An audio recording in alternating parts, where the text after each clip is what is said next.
Single mom? Disgrasyada? Pinaangkan? Pag pinaangkan, kaminusan, para imong masayran, kaning mga pinaangkan, ligun og baruganan. Gidi malas sa gugma, kay naadto sa lalaki, nga mo biraray tirada.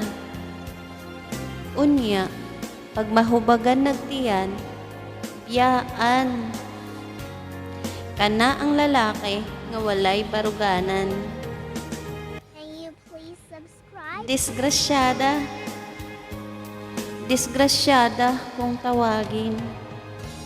Pero ito ang bigyan pansin. Disgrasyada.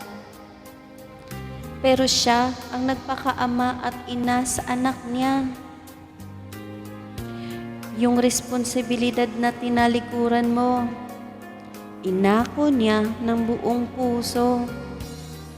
Kaya ikaw, sino ka para sabihing mababang uring babae siya?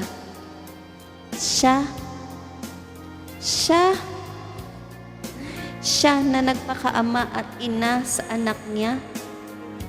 O ikaw na mapanuring nila lang na kahit mismo sa sariling katayuan ay wala pang napapatunayan?